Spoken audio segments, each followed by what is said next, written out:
இந்த நிலம், இந்த வயல்வெளி, அதனுடைய ஆசீர்வாதம் என்பது தேவன் கொடுக்கிற ஆசீர்வாதம். மனிதனுக்கு கொடுத்த முதலாவது வேலை என்ன தெரியுமா? ஆதாம் ஏவாளுக்கு ஆண்டவர் கொடுத்த வேலை என்ன? ஆதாமை பார்த்து ஆண்டவர் சொல்லுகிறார், இந்த தோட்டத்தை பண்படுத்தவும் பாதுகாக்கவும் உன்னுடைய வேலை என்று சொல்லி. முதலாவது ஆண்டவர் மனிதனுக்கு கொடுத்த வேலை விவசாயம்தான்.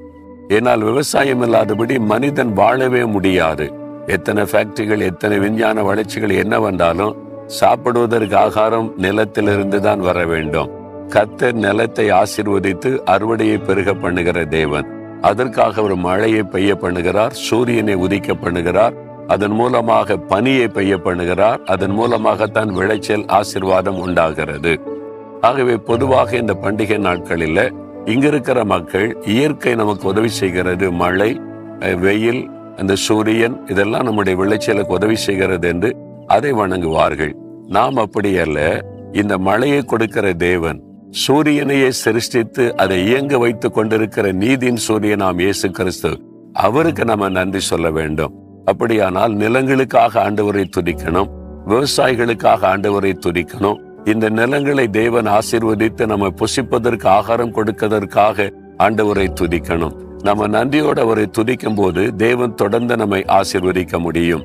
நிலத்தின் விளைச்சல் பாதிக்கப்படும் போது பஞ்சம் உண்டாகிவிடும். பல நாடுகளிலே அந்த காரியத்தை நாம் பார்க்கிறோம், இந்த நாட்களிலே கூட காண்கிறோம். ஆகவே நாம் நன்றி உள்ள இருதயத்தோடு ஆண்டவரை துதித்து நன்றி சொல்ல வேண்டும். எங்களுக்கு இதே இடத்துலதான் வயல் நிலங்கள் இருக்கிறது.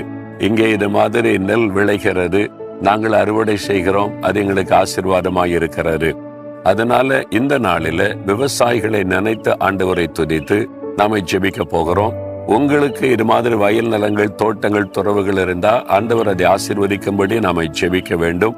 ஆண்டவருக்கு நன்றி செலுத்த வேண்டும். அவர்தான் மழையை பெய்ய பண்ணி நிலத்தின் விளைச்சலை பெருக பண்ணுகிற தேவன். நம்ம ஜெபிக்கலாமா? தகப்பனே, நீர் எங்களுக்கு தந்திருக்கிற நிலங்களுக்காக உம்மை துதிக்கிறோம். நீர் நல்ல மழையை கொடுத்து வெயிலை அனுப்பி எங்களுடைய வயல் நிலங்களிலே விளைச்சலை பெருக பண்ணி மக்களை போஷிக்கும்படி நீர் ஆசீர்வதிக்கிறீர். நன்றி.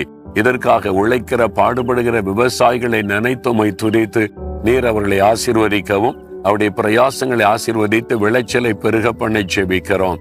ஆண்டவர் அப்படி ஆசீர்வதிக்கிறதற்காக நாங்கள் உம்மை துதிக்கிறோம். வயல் நிலங்கள், தோட்டங்கள், துறவுகளை சொந்தமாய் கொண்டிருக்கிற எல்லா பிள்ளைகளையும் அவருடைய நிலங்களையும் நான் இயேசுவின் நாமத்தில் ஆசீர்வதித்து ஜெபிக்கிறேன். இந்த வருடத்திலும் ஏற்ற காலத்திலும் மழையை தாரும், வயல் நிலங்களிலே விளைச்சல் பெருகும்படிக்கு கர்த்தர் ஆசீர்வதியும்.